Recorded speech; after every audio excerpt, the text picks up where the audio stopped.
दोस्तों नमस्कार, सलाम, सत श्री अकाल। दोस्तों, धर्म क्या है? धर्म की परिभाषा क्या है? धर्म के कई मायने लोगों ने लगा रखे हैं। कुछ लोग कहते हैं कि गंगा नहाना, पूजा पाठ करना, धूप अगरबत्ती करना, पानी देना, ये धर्म है। ये लोग मान बैठे हैं। लेकिन वास्तविकता ये है कि जो अक्सर एक बात आती है कि परहित के समान दूसरा कोई धर्म नहीं है और दूसरों को पीड़ा देने जैसा संसार में अधर्म नहीं है। यह बात बिल्कुल सटीक लगती है। वो इसलिए लगती है कि अगर किसी को कष्ट होता है, वह आदमी व्यथित होता है, आपके द्वारा अगर कष्ट दिया गया, वह आदमी व्यथित हुआ, उसकी अंतरात्मा दुख से करा उठी, उसके अंदर से आह निकली, तो वह हमेशा ही दुखदाई होती है। बड़े बड़े महलों को ध्वस्त कर दिया है आह ने। जैसे कुछ बुराइयां हैं, बड़ी बड़ी रियासतों को दफन कर दी हैं। उसमें से एक ये भी है कि अगर आह निकल गई दिल से तो बड़ी बड़ी रियासतें गायब हो जाती हैं। तो इसका मतलब साफ है कि दूसरों को पीड़ा देना, अंतरात्मा तक दुख पहुंचाना, इससे बड़ा अधर्म नहीं है। और दूसरों को सुख पहुंचाने जैसा धर्म नहीं है। दूसरों को सुख पहुंचता है, आपके कारण उसको अंतर से खुशी महसूस होती है, उसके दिल से आपके लिए दुआ निकलती है,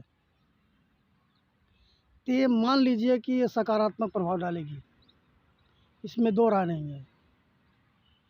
अब उसका सकारात्मक प्रभाव जो है वो रंग को राजा बना देता है। मैं सिर्फ पैसे तक ही बात नहीं कहता कि धन दौलत, महल माड़ियाँ ये हो जाए तो राजा हो गया, रंग से राजा नहीं। जिसको संसार में सारे दुख कलेश न हो, सुख हर जगह मिलता रहे, हर जगह से खुशी ढूंढ लेता रहे, जो हमेशा प्रसन्न रहे, इसके अलावा और कोई राजा नहीं हो सकता। जो हमेशा प्रसन्न रहे वही राजा है। नहीं तो बहुत बड़ी बड़ी गाड़ियाँ हों, बंगले हों, वो परिवार करके उसको दुख है, पत्नी कहने में नहीं है, पुत्र कहना सुनना मानता नहीं है, उसकी उपेक्षा होती है, तो चाहे जितना बड़ा धनवान हो तो उसे एक रंक ही कहा जाएगा। और बहुत सी ऐसी चीज़ें हों, खाद्यान्न भरे पड़े हों, लेकिन डॉक्टरों ने उन्हें मना कर दिया कि ये चीज़ आपने नहीं खानी, ये चीज़ नहीं खानी है, ये आपके शरीर को नुकसान पहुंचा सकता है, तो समझ लीजिए कि वो राजा नहीं, रंक का है। उन कागज़ के टुकड़ों को देख करके वो क्या करेगा? जब उसको किसी प्रकार से उससे सुख नहीं मिलने वाला, तो उन कागज़ के टुकड़ों का क्या करेगा? वो सोने चांदी, वो महल माड़ियाँ क्या करेगा? उसको तो सोना सिर्फ वही एक पलंग पर है, उतनी ही जगह चाहिए सोने के लिए, और उसी में उसको ओढ़ने के लिए चाहिए जो उसके शरीर के तापमान को मेंटेन कर सके। चाहे गर्मी हो तो उसको पंखा चाहिए, थोड़ा हवा दे, कूलर चाहिए, एसी चाहिए, जो भी। लेकिन कभी कभी पता लगता है कि डॉक्टर ने एसी में रहने के लिए मना कर दिया है, उसको कूलर की हवा नहीं चाहिए। तो ये बातें हैं, तो वास्तव में ये दुख पहुंचाती हैं। तो जिनसे दुख पहुंचता है, जिनसे शरीर को कोई आराम नहीं मिल पाता है, ऐसे धन दौलत, ऐसे महल माड़ियों का होने का क्या मतलब, क्या औचित्य है? देखने के लिए तो जिसके पास नहीं है वो भी देख रहा है, वो भी बैंकों में पैसे देख लेता है, वो भी दूसरों के मकान देख लेता है। तो देखने भर से उसका क्या मतलब है? जब उससे उसको कोई सुख न मिले तो उसका फ़ायदा क्या है? वो रंक है, फिर राजा नहीं रह जाता है। चाहे बहुत धन दौलत हो लेकिन उसके किसी काम की ना हो तो फिर कहाँ राजा हुआ? फिर तो वो रंक हो जाता है, रंक जैसा। उसके पास कुछ नहीं, उसके किसी काम की नहीं है। और दोस्तों एक बात और है कि इंसान दुनिया को धोखा दे ले, सभी को धोखा दे जाए,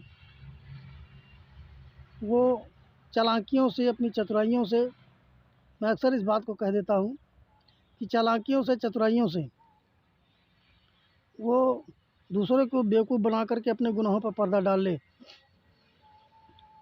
लेकिन ये सभी कहते हैं कि ईश्वर कण कण में है, खुदा जर्रे जर्रे में है, तो वो सब देख रहा है।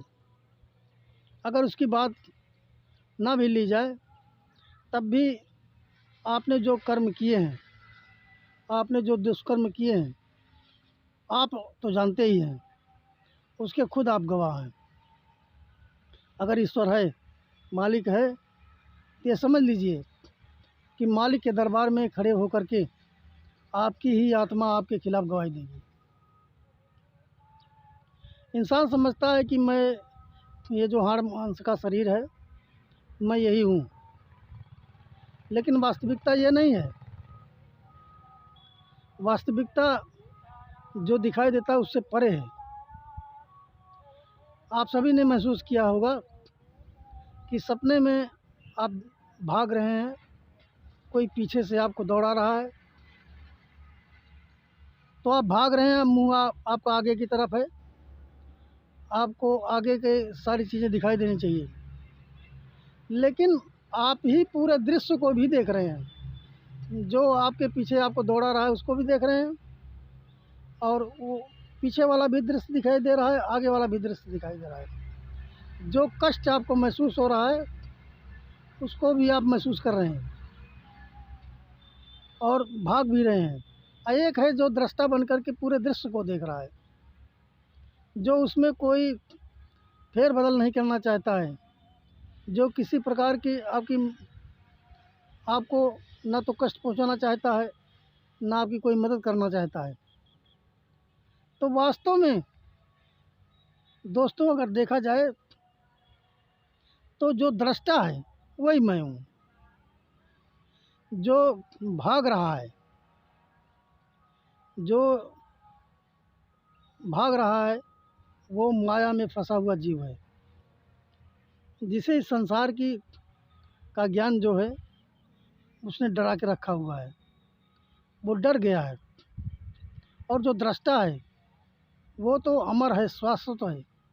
जो शाश्वत है, अमर है, जिसकी मृत्यु नहीं होनी है, उसे किसी प्रकार का भय नहीं होता। लेकिन जो शरीर में फंसा हुआ जीव है वो भयभीत है कि मेरा अंत हो जाएगा। लेकिन जिसका अंत नहीं होना है उसको क्या डर है? वो तो समझ रहा है कि मेरा तो अंत नहीं होने वाला। ना वो किसी से भय है उसको, ना किसी से डर है, ना उसको कोई हानि पहुंचा सकता है। वो तो दृष्टा है। और वही मैं हूँ, वही मैं हूँ जो मैं पूरे दृश्य को देख रहा हूँ। यह ज्ञान जो है इंसान खुद महसूस करता है। यह विवेक जागृत होता है तभी इन बातों का पता लगता है।